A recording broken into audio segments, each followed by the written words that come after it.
Aquele que pensa que é possível alcançar o sucesso terá maiores possibilidades de alcançá-lo, em comparação com aquele que não pensa assim.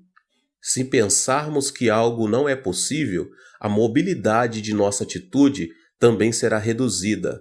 Mas se pensarmos que algo é possível, nossa atitude será revestida de uma energia ativa e de caráter acelerado.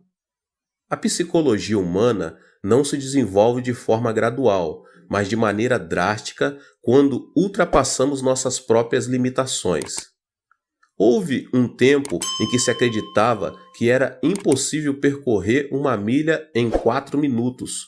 Os atletas mais destacados da época não eram capazes de reduzir o tempo de 4 minutos para percorrer uma milha, que equivale a 1,6 quilômetros. Entretanto, esse recorde foi quebrado pelo atleta inglês Roger Bannister.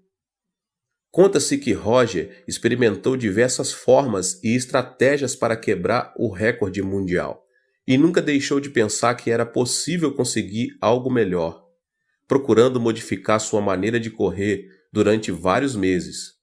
Em 1954, Roger foi o primeiro atleta que rompeu a barreira dos 4 minutos. A partir daí, as corridas de média distância deram início a um novo período de desenvolvimento. Entretanto, os demais atletas não tentaram mudar este estilo de correr. O que Bannister fez foi mudar a mentalidade de não é possível para sim, é possível. Essa mentalidade é que produz uma mentalidade de atitude. Acreditar que é possível conseguir algo abre uma nova possibilidade para uma atitude diferente. A mentalidade influencia o nosso corpo. Ao imaginar uma cena que vimos num filme ou lemos um livro, jornal ou revista, ocorre uma reação física em nosso corpo. Por exemplo, uma imagem cômica nos faz sentir mais leves e ativos. Uma imagem de um filme de terror acelera os batimentos cardíacos, ao passo que uma imagem romântica causa excitação. É por esse motivo que os esportistas primeiro disciplinam mentalmente, para depois dar início ao treinamento físico. Existe uma forte inter-relação entre a mentalidade e a reação física. Os treinadores e preparadores físicos fazem todo tipo de esforço para motivar sua equipe. Os praticantes de tiro ao alvo se disciplinam mentalmente com a finalidade de obter calma e autoconfiança. Os atletas e nadadores são disciplinados a prever sua capacidade competitiva. Segundo estudos realizados, esse tipo de disciplina produz contração muscular no momento da competição. A atitude mental influencia também a saúde física. Uma pessoa que padece de câncer viverá de acordo com o seu pensamento sobre isso. Ou seja, aqueles pacientes que pensam constantemente em sua morte não vivem por muito tempo, o que é totalmente diferente daqueles que pensam positivamente e não perdem a esperança. A mentalidade produz resultados positivos quanto negativos. Ela é algo invisível aos nossos olhos. Entretanto, é um elemento importante da 4ª dimensão que determina a 3ª dimensão. Mude sua mentalidade e verá como sua vida será transformada como resultado dessa mudança. Há 4 passos para a mudança da mentalidade. O passo número 1: pense como Deus pensa. O otimismo incondicional é uma mentalidade humana. Incorpore a maneira de Deus pensar a sua por meio da meditação na palavra. Examine, esquadrinhe, arrependa-se e mude sua mentalidade por meio da oração. A mentalidade influencia a emoção, a atitude e também nosso corpo físico.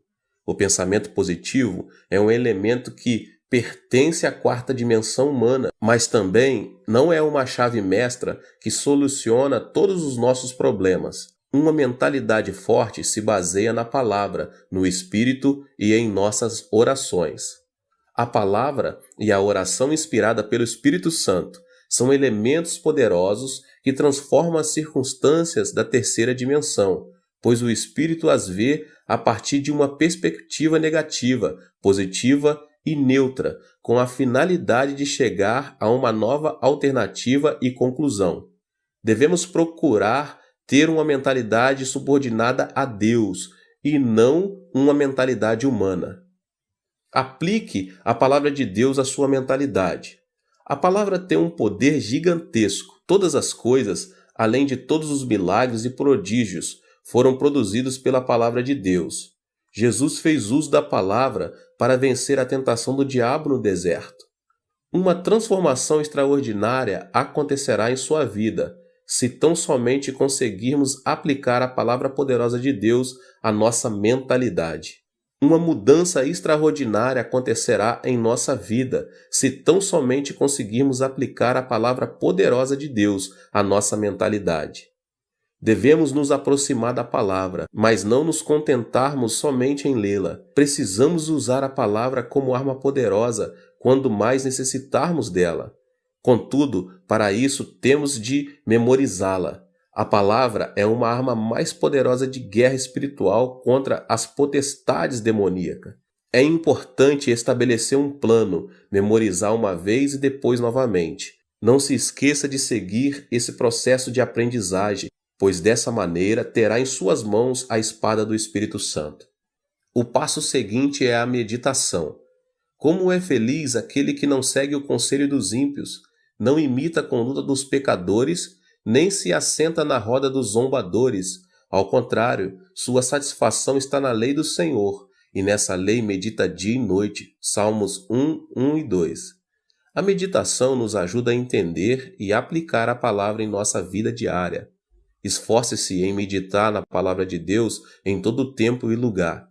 Medite na palavra de Deus no momento em que estiver ouvindo, lendo, estudando e memorizando, e você verá que tanto sua mentalidade como sua fé aumentarão a cada dia.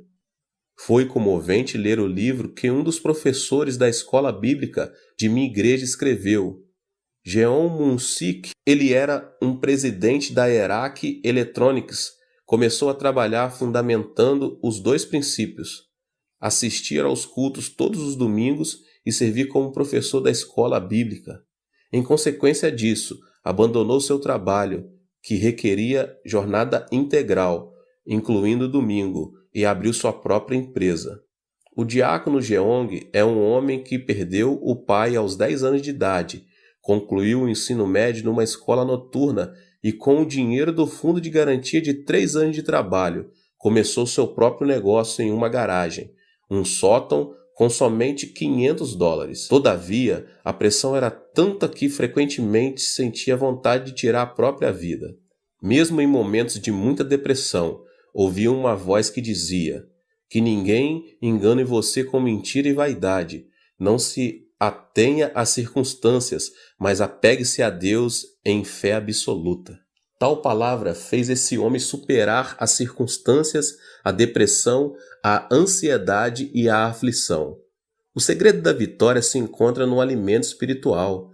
Ele conseguiu novas forças ao ouvir a palavra de Deus e meditar nela. Não deixou de assistir aos cultos na igreja nos domingos e fez o máximo de esforço possível para servir na escola bíblica, dizimar e ofertar para as missões. Não só isso, ele também ofereceu bolsas de estudos a vários alunos da escola bíblica para continuar os estudos. Como fruto de sua vida diligente em Deus, hoje esse homem se tornou o presidente da melhor empresa na categoria de pequenas e médias empresas em nível nacional, o que anualmente dá o lucro de $100 milhões. Qual foi a chave dessa transformação? Não foi a mentalidade do diácono Jeon, mas uma mentalidade e uma vida conformadas com a palavra de Deus. Esta declaração revela uma grande verdade. A fonte da bênção está em manter uma mentalidade e uma vida em obediência à palavra de Deus. A fonte da bênção está em manter uma mentalidade e uma vida em obediência à palavra de Deus. A mentalidade que se assemelha à palavra de Deus. A mentalidade do homem é como uma bola de rugby, ou seja, não se sabe a direção que irá tomar. Esse detalhe se deve ao fato de o pensamento ser o centro em que o intelecto, a emoção e a vontade se misturam. A função da Bíblia, a palavra de Deus, é disciplinar e guiar o pensamento do homem à verdade.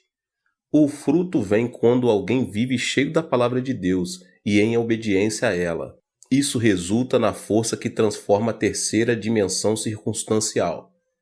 Podemos mudar nossa mentalidade com a Bíblia, a palavra de Deus. A Bíblia é a palavra poderosa do Deus que vive. Em Hebreus capítulo 4, no verso 12 diz: "Pois a palavra de Deus é viva e eficaz, e mais afiada que qualquer espada de 2 gumes. Ela penetra até o ponto de dividir alma e espírito, juntas e medulas, e julga os pensamentos e intenções do coração." Somos capazes de vencer todos os obstáculos por meio de Deus, que nos fortalece, e de ter uma fé positiva, de acordo com Filipenses 4,13. Tudo posso naquele que me fortalece. É por meio da palavra que nosso pensamento de abandonar tudo é transformado. Deus pagou o preço de nossos pecados com o sangue do seu Filho amado Jesus Cristo, por amor a nós.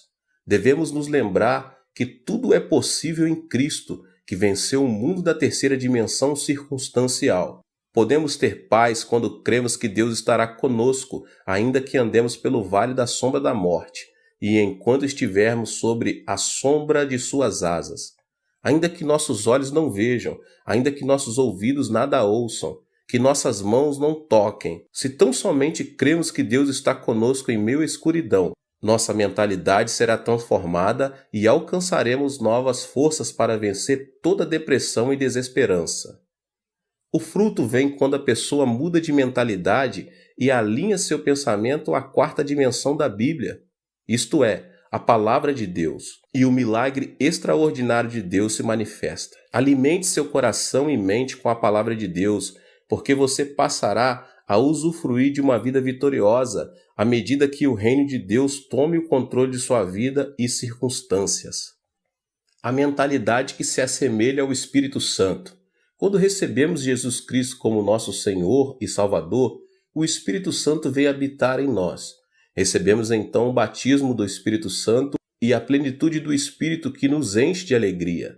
Os discípulos viveram algo que jamais haviam experimentado em sua vida, quando o Espírito Santo desceu no dia de Pentecostes, no local onde costumavam se reunir. Por meio dessa experiência, renovaram a fé e o amor para servir fielmente a Jesus Cristo. Nosso coração precisa estar cheio de alegria para trabalharmos com ânimo e superarmos qualquer tipo de adversidade. Não se pode conseguir nada sem alegria e ânimo. O Espírito Santo, porém, enche-nos de júbilo, o qual produz coragem e alegria. A alegria e a coragem derramadas pelo Espírito nos motivam a pregar o Evangelho, apesar das circunstâncias adversas. Pedro, por 3 vezes, havia negado o Mestre. Converteu-se em um líder logo depois de ter recebido o Espírito Santo e ganhou 3.000 almas num só dia. No dia seguinte, ajudou um aleijado de nascença que estava mendigando na porta do templo a andar e levou 5.000 pessoas a arrepender-se de seus pecados. A coragem do Espírito Santo faz que tenhamos temor ao proclamar o Evangelho, para a vida ou morte, para êxito ou fracasso, para crescimento ou declínio, não por nossa força, mas por obra do Espírito Santo. Os discípulos de Jesus eram pescadores e publicanos que o povo depreciava, mas logo depois de serem cheios do Espírito Santo, uma alegria renovadora começou a fluir do coração deles. A mentalidade de fracasso passou a ser uma mentalidade de ousadia, coragem e fidelidade, e isso os impeliu a pregar o Evangelho em Jerusalém, Judéia, Samaria, Roma e até os confins da terra. A plenitude do Espírito Santo faz que nossa mentalidade se assemelhe ao Espírito Santo e que nossa fé seja positiva, criativa, estimulante a pregar. Estou há 47 anos no ministério e nunca pensei que seria capaz de alcançar um ministério bem-sucedido. Sempre pensei que a igreja iria crescer, que multidões viriam e os milagres se manifestariam. Cada vez que um pensamento negativo e frustrante atravessava na minha mente, eu os repreendia. Confessava que Deus trabalha todas as coisas para o bem e mudava a minha forma de pensar. Esse pensamento da quarta dimensão foi transmitido em forma de mensagem à terceira dimensão, o que produziu uma mudança de mentalidade e autoconfiança para continuar minha trajetória no ministério. Esse é o segredo pelo qual obtive em meu ministério tudo o que Deus projetava em meu coração. Tudo o que pensei em fé se manifestou em minha terceira dimensão. Em 1960, durante a ditadura militar do comandante Park Geun-hye, começou um movimento de progresso econômico em meu país. Era uma época em que a população começava a se concentrar na cidade de Seul e a grande maioria se estabelecia nos povoados pobres, na própria cidade de Seul. Nossa igreja declarou essa área a Rua dos Céus, endereço número 1, porque sabíamos que Deus nos sustentaria nos momentos mais críticos. Eu e a pastora Choi começamos a pregar o evangelho naquela área, com sede em Soedaimon, por meio de um grande movimento do Espírito Santo. Deus quer nos batizar com o Espírito Santo. Por intermédio do Espírito Santo, podemos falar em línguas e receber novos dons do Espírito. Recebam o Espírito Santo. Pregamos enfatizando bastante o batismo com o Espírito Santo e seus dons. Mas, acima de tudo, havíamos iniciado um movimento chamado Semaum, Novo Coração, que consistia em renovar o coração. Nessa ocasião, o presidente Park me chamou um dia para ir à Casa Azul e me fez a seguinte pergunta: Pastor Cho, não tem aí uma ideia para renovar nossa nação e transformar as regiões rurais? Diante da pergunta, não tive dúvidas em lhe responder: Senhor presidente, primeiro devemos mudar nossa mentalidade. Inicie um movimento chamado Semaum para que o povo comece a pensar de modo positivo. Lembre-se de que há uma igreja em cada canto do país. Inicie esse movimento por meio das igrejas e algo miraculoso acontecerá. Imediatamente, o presidente Park chamou o ministro do Interior e lhe disse: o pastor Cho me aconselha a começar um movimento chamado Semaum para renovar a mentalidade da nossa gente. O que o senhor pensa disso? Boa ideia, disse o ministro. Só que noto um tom religioso. Que acha de mudarmos o movimento para Semaú, Novo Povo? O presidente pediu minha opinião. Então, enfatizei que o mais importante era mudar a mentalidade das pessoas para conseguir algo miraculoso, e continuei dizendo que seria conveniente a iniciar o movimento Semaum por meio das igrejas. No final de tudo, como resultado dessa conversa, começou em todo o país o movimento Semaú, que consistia na transformação e no desenvolvimento das regiões rurais e no processo econômico nacional. O propósito desse movimento era mudar a mentalidade de cada coreano, e o que começou com o movimento de Semaum nas igrejas ficou conhecido como movimento Semaú em todo o país. Proclamei esperança por meio do movimento Semaum. Em 2 Coríntios, capítulo 5, verso 17, lemos: Portanto, se alguém está em Cristo, é nova criação. As coisas antigas já passaram, eis que surgiram coisas novas. Anunciei o Deus de bondade para desfazer todos os pensamentos negativos do coração do nosso povo e disse: tenha uma fé positiva, essa fé que diz: é possível, podemos fazer e vamos fazer. Não pense que é impossível, que não podemos fazer, mas sim creia no milagre do Senhor. Era uma época muito difícil e viver com lógica se apresentava como algo impossível. Foi nesses momentos críticos que me levantei para pregar: creia no milagre. O Deus que dividiu o Mar Vermelho e destruiu os muros de Jericó está conosco neste momento. A pobreza desaparecerá e a bênção virá. Esperem o milagre pela fé. Eu os exortava dizendo que deviam confessar a palavra de Deus, conceber sonhos e ter fé no Senhor. Estes eram os versículos com os que mais eu exortava as pessoas a confessarem com a boca. Filipenses 4,13, tudo posso naquele que me fortalece. Romanos 8,28, sabemos que Deus age em todas as coisas para o bem daqueles que o amam, dos que foram chamados de acordo com o seu propósito. Marcos 9,23, se podes, disse Jesus, tudo é possível ao que crer. No início, as pessoas tomavam a confissão da palavra de Deus como algo excêntrico. Entretanto, uma vez que entendiam, eram fortalecidas em seu espírito pelo alimento espiritual e a fé fluía de seu interior. Começavam a proclamar a palavra de Deus com mais vigor. Também é preciso pensar grande para crescer muito. Todos os grandes servos de Deus, tanto na Coreia do Sul como ao redor do mundo, têm um desejo ardente de saber por que tanto minha igreja como a igreja dos meus discípulos se tornaram as maiores igrejas de suas cidades. Existem aqueles que se asseguram que deve haver um segredo que eu não revelo, mas sempre me utilizo de um provérbio antigo para explicar o segredo e o princípio de crescimento da igreja. Ele diz o seguinte: dos grandes bambus saem os grandes bambus. A estrutura do pensamento de meus discípulos é grande, isso porque cresceram observando a magnitude de meu ministério. Chegaram a pensar grande porque pensaram grande, projetaram e aprenderam minha filosofia pastoral. O pensamento se caracteriza por desenvolver-se, ou seja, não é estático. Meus discípulos aprenderam a pensar grande, observando uma igreja e um ministério grande. O desenvolvimento do pensamento se correlaciona diretamente à quantidade e à qualidade do pensamento. Isso se deve ao fato de o pensamento do homem possuir um poder criativo. Com isso, não quero dizer que o ministério deve ser julgado segundo seu tamanho. As igrejas pequenas das zonas rurais também estão debaixo da vontade e soberania de Deus. Mas quero, sim, afirmar que a magnitude do pensamento determina nossa realidade física. Em outras palavras, existe uma maior possibilidade de quem pensa pequeno obter frutos pequenos e de que quem pensa grande obter frutos grandes.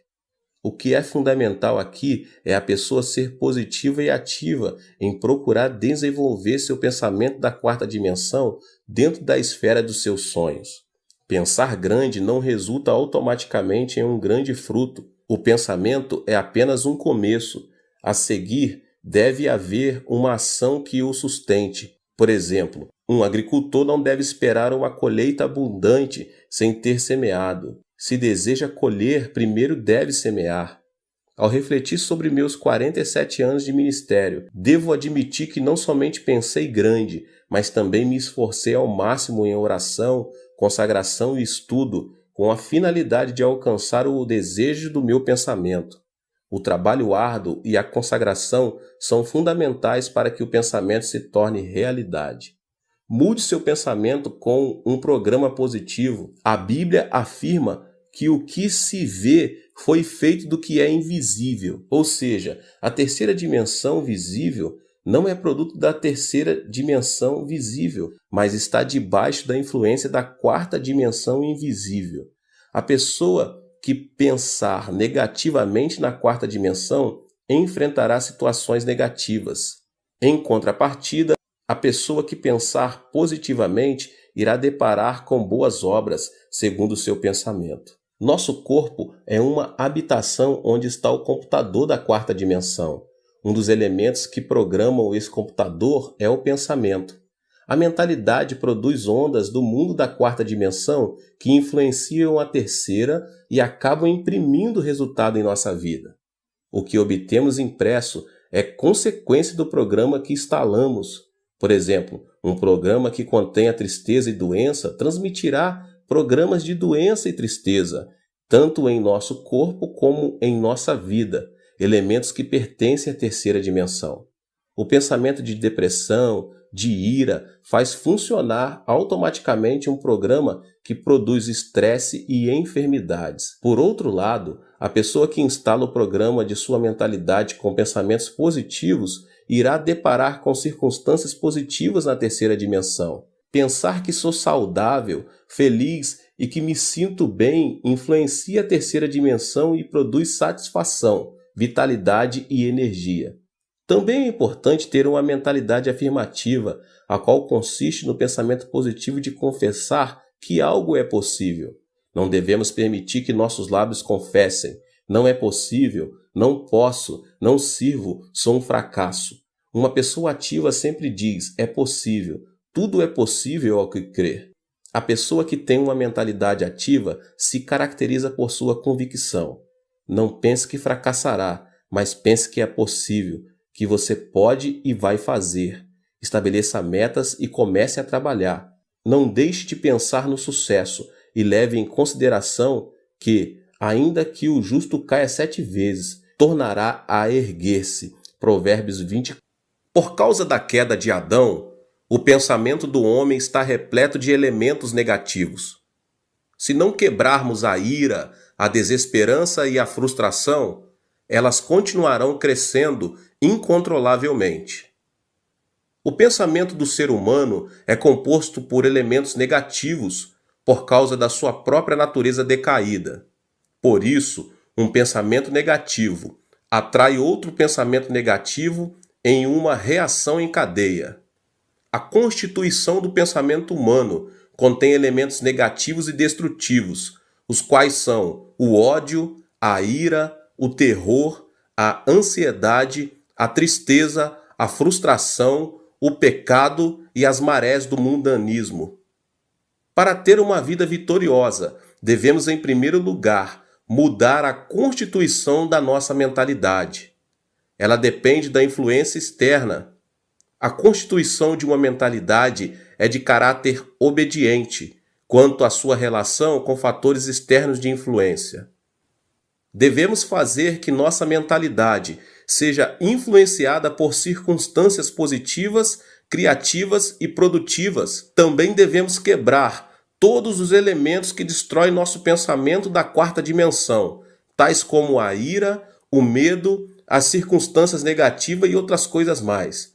Eu quero ministrar sobre esses 3 elementos hoje. O primeiro elemento que destrói o pensamento é a ira. Então, em primeiro lugar, quebre a ira. A ira do coração produz um programa negativo. Uma ira produz outra ira, e assim sucessivamente. Provérbios, capítulo 15, verso 18 diz: O homem irritável provoca dissensão, mas quem é paciente acalma a discussão. A ira não leva em conta a justiça de Deus. A ira produz uma emoção destrutiva e extremista, o que nos impede de tomar decisões acertadas. A derrota de Hitler na Segunda Guerra Mundial se deve à ira.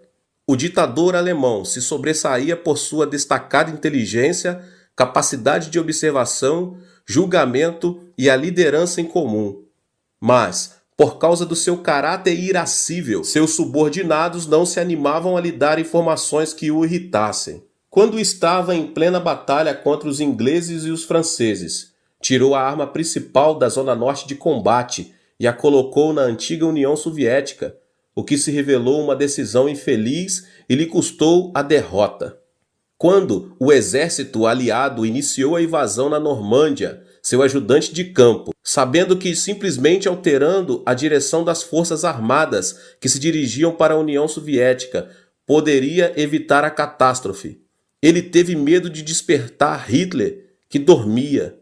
Enquanto isso, o exército aliado desembarcou na Normândia e conquistou o território rival, o que causou a derrota da Alemanha. Resumidamente, a ira de Hitler levou o Império Alemão à destruição. O segundo elemento que destrói o pensamento é a desesperança. É preciso vencer o medo. Devemos vencer o temor que gera a ansiedade, o medo, a tristeza e a frustração do coração, visto que essas emoções reduzem a esperança e a vitalidade e nos fazem cair num poço de depressão. Em 1 João 4,18 diz: No amor não há medo. Ao contrário, o perfeito amor expulsa o medo, porque o medo supõe castigo. Aquele que tem medo não está aperfeiçoado no amor. O medo supõe castigo. Isso quer dizer que, se tememos o câncer, teremos o câncer como castigo. Se tememos a pobreza, seremos castigados com pobreza. Se tememos a guerra, receberemos guerra como punição. O medo da tristeza tira a esperança do coração. A tristeza é como uma chuva que molha e inunda o coração. De modo que, se uma pessoa guarda a tristeza em seu coração, sua vida se tornará negativa e a pessoa ficará exposta à desesperança. A tristeza é inevitável nesta vida. Muita gente sorri externamente, mas uma chuva de tristeza inunda seu interior. A tristeza é um elemento que faz a constituição de nossa mentalidade ser negativa. O medo da frustração também tira o desejo de viver. O único caminho para superar a ansiedade e a frustração em meio à aflição é ter esperança em Deus, somente em Deus. O terceiro elemento que destrói o pensamento é a frustração. É preciso superar as circunstâncias negativas. Todos nós nascemos em um mundo negativo. Vivemos em um mundo onde a maldição sobeja e alcança nosso ser, uma vez que pecamos contra Deus e fomos destituídos do jardim do Éden. Crescemos em um ambiente em que se proclama que é impossível, que não podemos e que viver significa sofrer. Os telejornais informam notícias negativas, dentre as quais a corrupção política, a evasão fiscal, os escândalos financeiros por parte das empresas e outras coisas mais. As telenovelas tratam sobre o romance imoral e a devastação da família. Estamos tão contaminados que chegamos a nos sentir entediados se vemos programas que edificam. Dessa forma, nascemos em um ambiente negativo, vivemos em um ambiente negativo e o diabo não para de nos influenciar com pensamentos negativos. O problema é que uma mentalidade negativa não serve como fundamento para uma vida bem-sucedida. A mentalidade é um vaso que Deus usa. Não podemos esperar que Deus trabalhe se pensamos negativamente. Cada vez que prego, como agora, procuro transformar a quarta dimensão de cada membro, principalmente por meio de uma renovação da mente. Necessitamos curar a mentalidade da quarta dimensão das pessoas para que deem frutos positivos. Uma mentalidade que necessita de cura não pode ver a vida de maneira positiva e criativa. O barco da vida está destinado ao naufrágio, a menos que a pessoa se deixe se ater à sua própria impotência e à desesperança das circunstâncias. Não existe uma pessoa no mundo que não seja capaz. O problema está em a pessoa supervalorizar sua limitação, com pensamentos negativos e cair, dessa forma, em um abismo de depressão. Mas aquele que supera as circunstâncias e pensa positiva, ativa, criativa e produtivamente, comerá o fruto de seu pensamento. Existe uma marcante diferença entre a situação visível e a realidade. As muralhas da cidade são enormes, seus habitantes parecem gigantes e parecemos gafanhotos comparados a eles. Além disso, a terra parece ser um deserto. A situação visível, porém, pode ser muito distinta da realidade. Por exemplo, à primeira vista, a terra parece ser plana, mesmo quando observada de um monte alto. Por essa razão, os homens da antiguidade diziam que não era aconselhável distanciar-se demais de seu território, e quando viajavam de barco, que não deviam se afastar muito da costa. Isso porque preconcebiam que na beira do plano havia um abismo. Todavia, a realidade é totalmente distinta. Atualmente, todos sabemos que a Terra é redonda. Sendo assim, a situação visível nem sempre coincide com a realidade. A Terra parece permanecer estática, e se deve ao fato de ela não oscilar nem vibrar bruscamente ao ponto de percebermos. No entanto, a Terra está em movimento de rotação sobre seu próprio eixo e dá voltas ao redor do Sol a uma velocidade incrível, apesar de não observarmos nem sentirmos que isso está acontecendo. Podemos experimentar um milagre quando abandonamos preconceitos e sentimentos e vivemos com uma mentalidade que supera as circunstâncias e os sentidos. A mentalidade é um elemento da quarta dimensão que precede as circunstâncias e os sentidos. Podemos superar as circunstâncias e ser transformados pela cruz de Jesus Cristo todos os dias. A cruz é o poder que ressuscita os mortos, a força que chama as coisas que não são como se já fossem, e o poder que transforma a desesperança em esperança. A mentalidade da quarta dimensão, que supera as circunstâncias e que se obtém por meio da cruz do Calvário, é a força motriz que transforma o pensamento. Eu sempre digo, pense no evangelho quíntuplo e na bênção tripla. Você é uma pessoa próspera. Pense na riqueza. Guarde o evangelho e o regozijo da prosperidade no depósito do seu pensamento. Sempre ensinei meus membros a pensar no evangelho quíntuplo e na bênção tripla. A Bíblia ensina a pensar em tudo que for puro, tudo que for amável, tudo que for de boa fama. Filipenses 4:8. Por isso, nunca deixo de pensar no evangelho quíntuplo e na bênção tripla. Fui perdoado e justificado. Sou uma pessoa santa e cheia do Espírito Santo. Fui curado, fui liberto da maldição, recebi a bênção da vida eterna e nunca deixo de pensar que sou uma pessoa próspera e saudável, assim como prospera a minha alma. A confissão da palavra significa que, se enchemos a quarta dimensão com vitória, êxito, riqueza e prosperidade, será isso mesmo que se manifestará no plano tridimensional. Encha seu pensamento com vitória todos os dias, com êxito e riqueza, porque você já os tem. Durante a guerra, minha nação sofreu uma devastação total. Na época, quando chegava um trem com uma carga de carvão, as pessoas quase instantânea e automaticamente faziam um grande tumulto no intuito de conseguir um pouco desse carvão. Mas isso era dificultado pelos militares. Era um dia desses, como de costume. Um grande tumulto foi gerado ao redor dos vagões de um trem. Quando consegui ver um menino de 10 anos de idade que baixava grandes quantidades de carvão, enquanto seu pai os empilhava no chão. Mas uma porção grande de carvão caíra e estava debaixo do vagão de carga. De repente, ao ouvir os passos dos militares, as pessoas começaram a descer do trem. Foi então que, no intuito de ficar com essa grande porção de carvão, o menino enfiou-se debaixo do vagão, até que se ouviu um ruído do movimento do trem. As pessoas começaram a gritar. No entanto, ninguém se arriscava a se aproximar do trem para salvar a vida do menino. Então, de repente, um homem correu em sua direção. Era seu pai. O homem conseguiu tirar o menino, mas não pôde sair a tempo, e o acidente lhe custou a vida. Morreu instantaneamente. Mesmo agora, quando penso naquele incidente, tenho uma sensação de terror.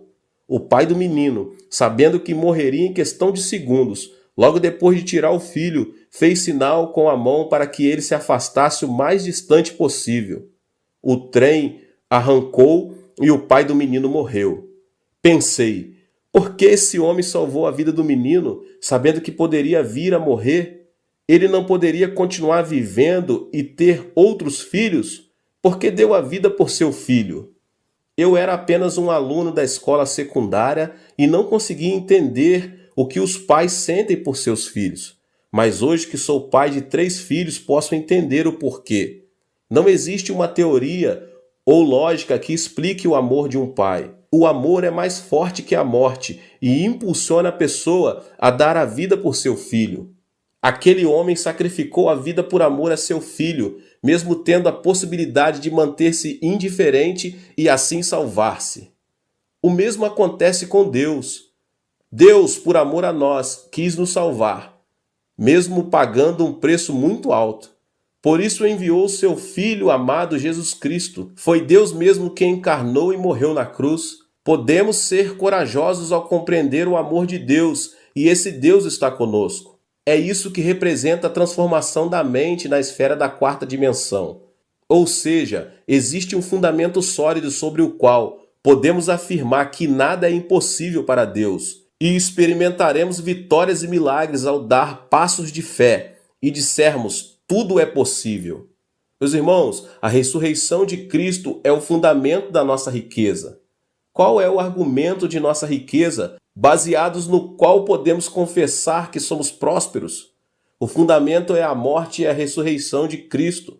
O amor de Deus foi revelado por meio da cruz, pois a cruz revela o coração de Deus, que nos amou de tal modo que deu seu Filho Jesus Cristo por nós. Toda frustração e desesperança são lançadas fora, se tão somente abraçarmos a cruz. A cruz desfaz a morte e o Hades, faz resplandecer sobre nós a glória da ressurreição. A esperança e a riqueza da morte e ressurreição da cruz transformam a água amarga da frustração e da desesperança em água doce. Romanos 8, do 35 ao 39 diz: quem nos separará do amor de Cristo? Será tribulação ou angústia, ou perseguição, ou fome, ou nudez, ou perigo, ou espada? Como está escrito: por amor de ti enfrentamos a morte todos os dias, somos considerados como ovelhas destinadas ao matadouro. Mas em todas estas coisas somos mais que vencedores por meio daquele que nos amou, pois estou convencido de que nem a morte, nem os anjos, nem demônios, nem o presente, nem o futuro, nem quaisquer poderes, nem altura, nem profundidade, nem qualquer outra coisa na criação será capaz de nos separar do amor de Deus que está em Cristo Jesus, nosso Senhor.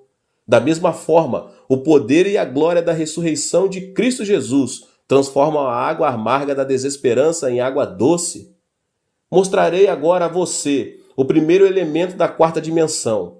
Nossa vida depende de nossa mentalidade, meus irmãos, se pensarmos na carne ou no espírito. Para colher fruto santo, devemos primeiro ser guiados e subjugados pelo Espírito Santo. Esse é o segredo da vitória. O Espírito é quem nos dá vida e paz.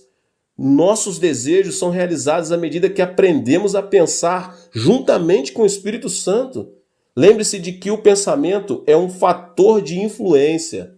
Devemos estabelecer uma comunhão íntima com o Espírito Santo, reconhecer que Ele é Senhor, para que nossa mentalidade esteja sob sua influência. Em segundo lugar, temos de expressar nosso pensamento em forma de oração, que é o sistema respiratório espiritual e o canal de comunicação com Deus. A oração, meus irmãos, é um elemento poderoso que atrai o pensamento da quarta dimensão à própria realidade. Tudo o que pedirmos a Deus em oração, confiando a Deus nossas petições, resultará em uma resposta, porque Deus é soberano. A oração, meus irmãos, é uma ação da terceira dimensão, mas por sua vez é uma realidade que move a quarta dimensão.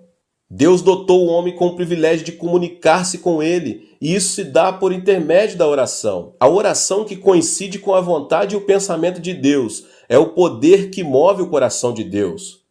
Em terceiro lugar, devemos colocar nossa mentalidade à palavra de Deus, a Bíblia. A mentalidade do homem é como uma bola de rugby que se distingue por sua imprevisível direção. A mentalidade é constituída por intelecto, emoção e vontade. Dessa forma, a única maneira de manter nossa mentalidade no caminho certo é por meio da Bíblia, da Palavra de Deus, a meditação na Palavra de Deus. As circunstâncias da terceira dimensão mudam quando nossa mentalidade fica sujeita e obedece à Palavra de Deus. De maneira que é nosso dever, meus irmãos e irmãs, de transformar nosso modo de pensar. Nossa vida, se for cheia de pensamentos de Deus, será constituída por dias de grandes alegrias e esperança, como aquele sol que nunca deixa de resplandecer. Aleluia, glória a Deus. Que Deus abençoe a sua vida mais uma vez. Que palavra maravilhosa, né? Aproveita para se inscrever aqui no canal, ative também o sininho das notificações para você não perder nenhum vídeo. Glória a Deus. Deixe também o seu like aqui, tá bom? E não esqueça de compartilhar com as pessoas que você mais ama. Compartilhe nas suas redes sociais. Vamos alcançar um número maior de pessoas para que eles sejam abençoados também. Nos vemos nos próximos vídeos, tá bom?